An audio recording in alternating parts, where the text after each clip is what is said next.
साथियों, हम लोगों के बीच यूपी से चल करके आप हमेशा देखते होंगे सोशल मीडिया के माध्यम से किस प्रकार से बिहार और अन्य राज्यों में आशुतोष कुमार जी अपने संघर्ष के माध्यम से लोगों के बीच जाते हैं, जागरूकता पैदा करते हैं, अलग जगाते हैं, अधिकारों की लड़ाई लड़ते रहते हैं।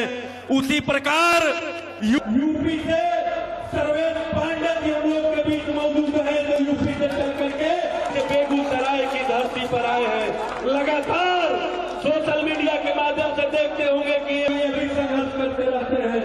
हम आपसे करते हैं कि जोरदार तालियों से इनका स्वागत करें और सर्वेश पांडे जी से निवेदन करते हैं कि वे मंच पर आए और अपना वक्तव्य हम लोगों के बीच दें। सर्वेश पांडे जी।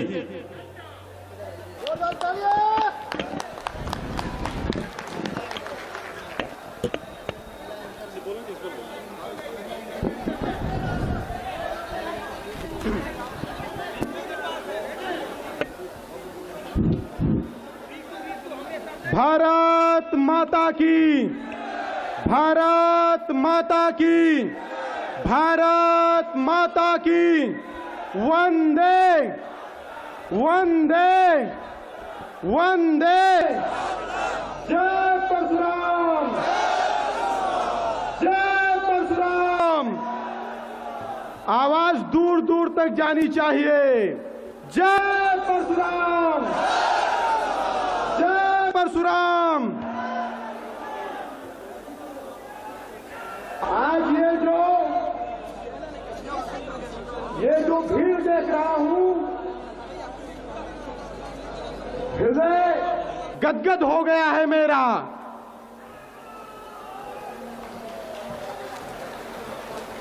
आज दिनकर की धरती से मैं सर्वेश पांडे आप लोगों के बीच में, अपने परिवार के बीच में खड़ा हूं। इतने बड़े भव्य और दिव्य कार्यक्रम आयोजन के लिए बड़े भाई आशुतोष कुमार जी का मैं बहुत बहुत धन्यवाद देता हूं। आशुतोष भाई का सिर्फ एक फोन गया था मेरे पास। उन्होंने कहा सर्वेश जी अपने समाज का कार्यक्रम है, ब्राह्मण भूमिहार का कार्यक्रम है, आपको आना है। एक ही फोन पर मैंने कहा कि भाई मैं आऊंगा और एक दिन पहले ही मैं कार्यक्रम में पहुंच गया।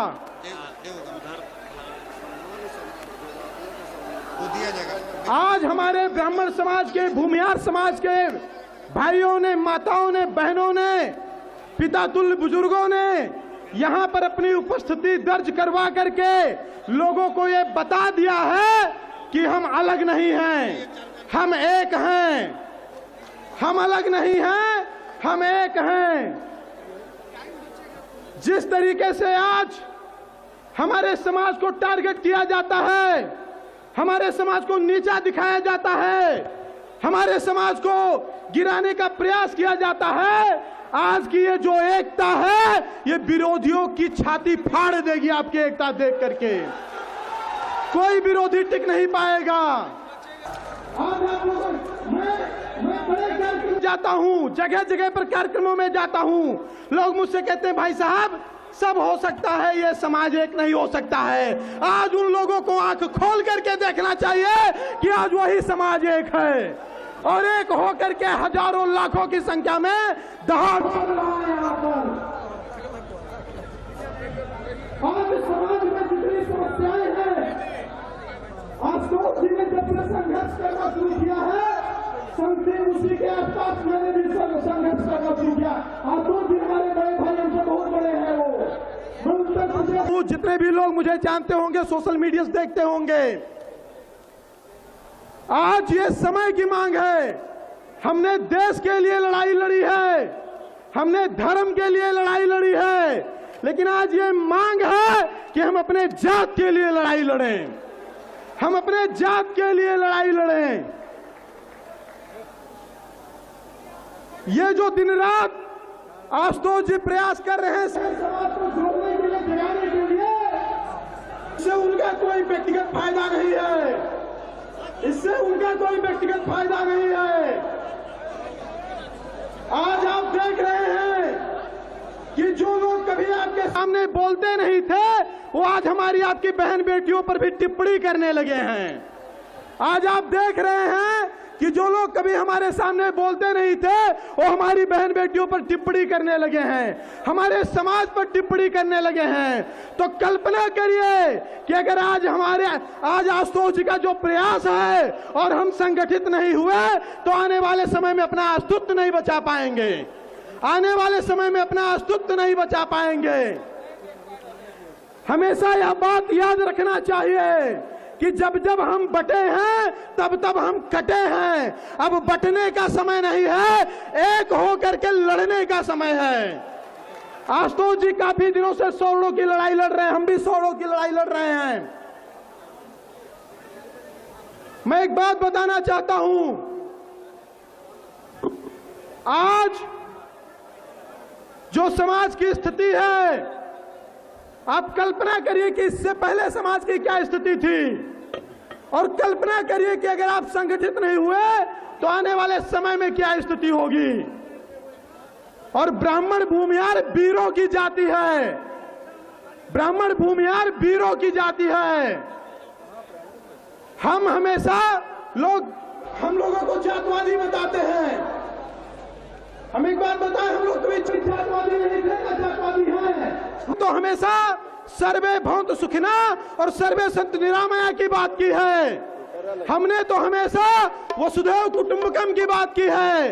लेकिन जब बात आज अस्तित्व पर आई है, तो भगवान परशुराम के पद चिन्हों पर चलकर फरसा उठाने का प्रयास है हम लोगों का। अब क्योंकि कहा गया है कि जिस देश जात में जन्म लिया, बलिदान उसी पर हो जावे।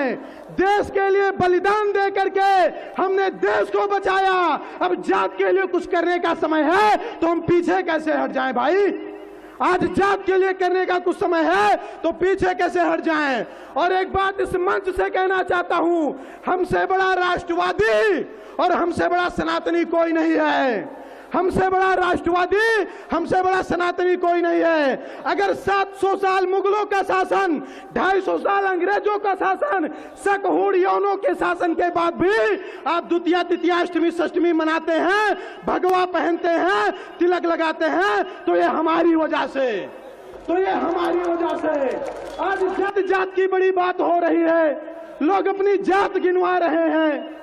आज जात जात की बड़ी बात हो रही है, लोग अपनी जात गिनवा रहे हैं।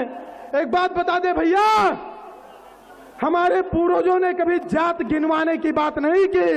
उन्होंने अपनी जनसंख्या, अपनी जाति, अपनी गर्दने, सब कुछ देश और धर्म के लिए समर्पित कर दिया।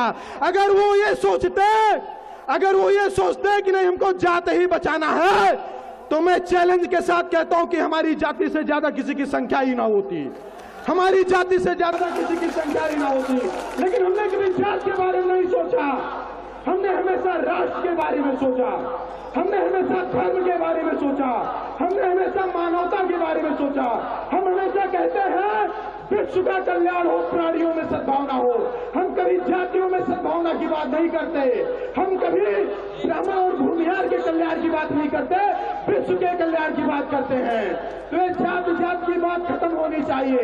एक बड़े दुर्भाग्य की बात है, एक बड़े देश जब से आजाद हुआ, इस देश के नेताओं ने क्या कहा कि हम जात विहीन समाज की स्थापना करेंगे। इस देश के नेताओं ने क्या कहा कि हम जात विहीन समाज की स्थापना करेंगे, हम समरसता स्थापित करेंगे।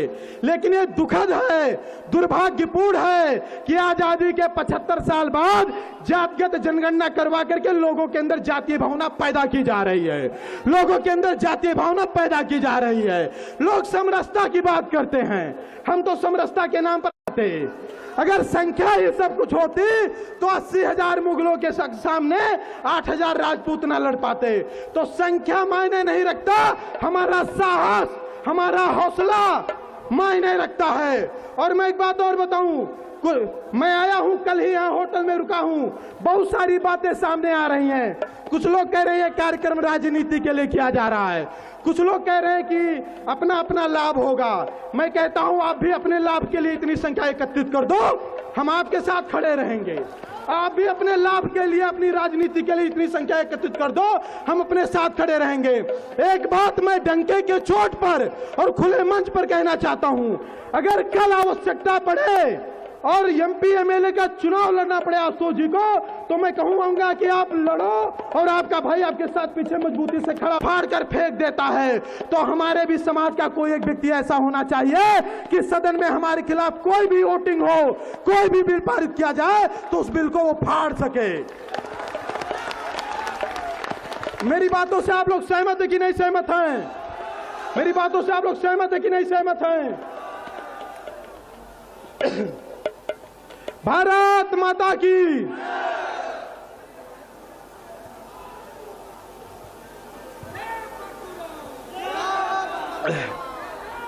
मैं बताना चाहूंगा आप लोगों को, मैं बहराइच की धरती से आया हूं।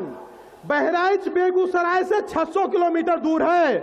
मैं कोई संख्या लेकर नहीं आया हूं, ना ही कोई धन लेकर के आया हूं जो मैंने आशुतोष जी को आर्थिक सहयोग किया है। मैं 600 किलोमीटर सिर्फ इसलिए चल करके आया हूं कि जहां हमारे समाज के लाखों लोग एकत्रित होंगे, वहां समाज की एकता में हमारी भी एक उपस्थिति हो, हमारी भी एक उपस्थिति हो। और ये भावना हमारे समाज के अंदर आ जाएगी ना, किसी की हिम्मत नहीं है कि वो हमारे समाज से लड़ सके। एक बात मैं यहां पर बताना चाहूंगा, यहां पर लाखों की संख्या में परशुराम वंशी बैठे हुए हैं। एक बात मैं बताना चाहता हूं, आपके सामने सिर्फ अब 2 विकल्प बचे हैं। आज आपके सामने सिर्फ 2 विकल्प बचे हैं, या तो आप लड़ेंगे या तो आप मरेंगे, या तो आप लड़ेंगे या तो आप मरेंगे। तो घर में बैठकर मरने से अच्छा है लड़ करके मरा जाए। अगर जीत जाएंगे तो राजा होंगे, और अगर मर भी जाएंगे तो शहीद कहलाएंगे। और समाज के लिए लड़ते लड़ते मरना भी गर्व की बात होती है। समाज लड़ते मरना भी गर्व की बात होती है। कुछ दिन पहले की बात है, जवड़िया में एक घटना हुआ, 5 ब्राह्मणों की निशंस तरीके से हत्या हुई। एक पत्रकार महोदय ने कहा कि कोई आपको प्रणाम क्यों करे, कोई आपका सम्मान क्यों करे, आप लोग फर्जी सम्मान लेना चाहते हैं, फर्जी प्रणाम करवाना चाहते हैं। मैंने उनको बताया, भूमिहार ब्राह्मण को कोई प्रणाम, कभी हम AK-47 लगा करके प्रणाम नहीं करवाते किसी से, करवाते हैं क्या? करवाते हैं क्या? हमको लोग प्रणाम हमारी योग्यता से करते हैं। हमारे समाज में दधीची हुए, हमारे समाज में दधीची हुए जिन्होंने अपनी हड्डियां दान में दे दी सिर्फ विश्व कल्याण के लिए। अभी किसी की एक उंगली काट कर मांग ली जाए, नहीं दे पाएगा, कोई नहीं दे पाएगा। तो हम उस समाज से आते हैं।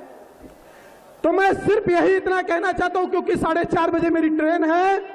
आप लोग पूरी ताकत के साथ संगठित होइए। और एक बात मैं बता दूं, हम कभी एक कार्यक्रम में एकत्रित होते हैं, कभी एक सभा में एकत्रित होते हैं। आपके लिए जो लड़ने वाला लीडर होता है ना, वो 24 घंटे आपके लिए लड़ता है, शारीरिक रूप से लड़ता है, मानसिक रूप से लड़ता है। तो एक बात मैं बताना चाहूंगा, ये कई दिन का संघर्ष है आशुतोष जी का, तुम जाकर के इतनी बड़ी संख्या एकत्रित हुई है।